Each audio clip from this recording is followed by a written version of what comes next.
नमो भगवते वासुदेवाय। श्रद्धालु भक्तों, श्रीमद् भागवत महापुराण के सप्तम स्कंद के 15वां अध्याय के अंतर्गत गृहस्थों के लिए मोक्ष धर्म का वर्णन प्रस्तुत करूंगा। इसके पूर्व जहां तक आप कथा श्रवण कर चुके हैं उसके आगे का प्रस्तुतिकरण करता हूं। श्री नारद जी कहते हैं, महाराज युधिष्ठिर, जिस पुरुष के लिए जिस द्रव्य को जिस समय जिस उपाय से जिससे ग्रहण करना शास्त्र ज्ञान के विरुद्ध न हो, उसे उसी से अपने शव कार्य संपन्न करने चाहिए। आपत्ति काल को छोड़कर इससे अन्यथा नहीं करना चाहिए। महाराज, भगवत भक्त मनुष्य वेद में कहे हुए इन क्रमों के तथा अन्य स्वकर्मों के अनुष्ठान से घर में रहते हुए भी श्री कृष्ण की गति को प्राप्त करता है। युधिष्ठिर, जैसे तुम अपने स्वामी भगवान श्री कृष्ण की कृपा और सहायता से बड़ी बड़ी कठिन विपत्तियों से पार हो गए हो और उन्हीं के चरण कमलों की सेवा से समस्त भूमंडल को जीतकर तुमने बड़े बड़े राजसूय आदि यज्ञ किए हैं। पूर्व जन्म में इसके पहले के कल्प में मैं एक गंधर्व था।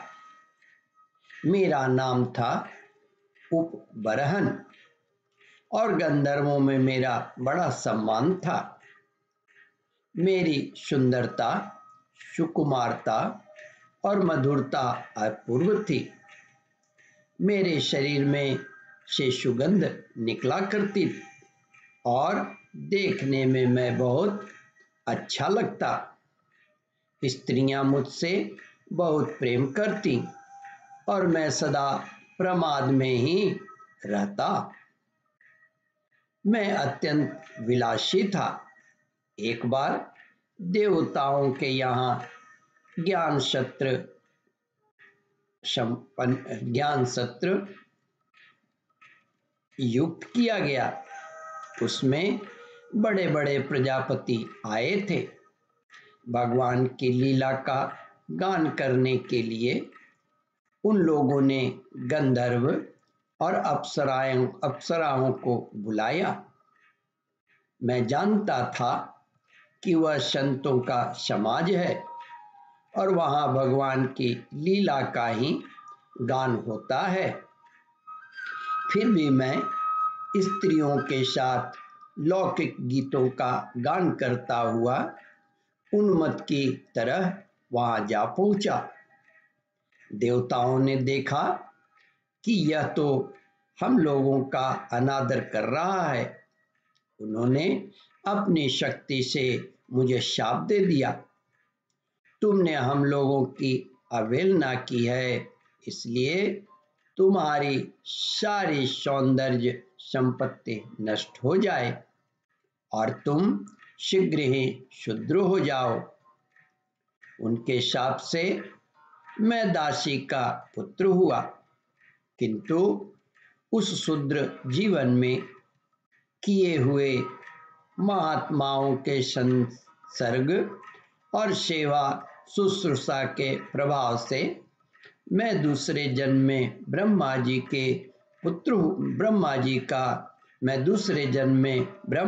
का पुत्र हुआ। संतों की अवहेलना और सेवा का यह मेरा प्रत्यक्ष अनुभव है। संत सेवा से भी भगवान प्रसन्न होते हैं। मैंने तुम्हें गृहस्थों का पाप नाशक धर्म बतला दिया। इस धर्म के आचरण से गृहस्थ भी अनायास ही सन्यासियों को मिलने वाला परम पद प्राप्त कर लेता है।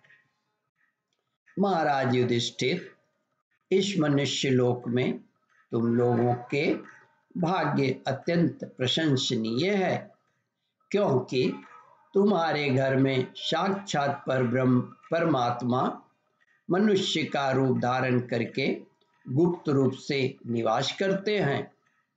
इसी से सारे संसार को पवित्र कर देने वाले ऋषि मुनि बार बार उनका दर्शन करने के लिए चारों ओर से तुम्हारे पास आया करते हैं। बड़े बड़े महापुरुष निरंतर उनको ढूंढते रहते हैं, जो माया के लेस से रहित परम शांत परमानंद अनुभव स्वरूप परब्रह्म परमात्मा हैं।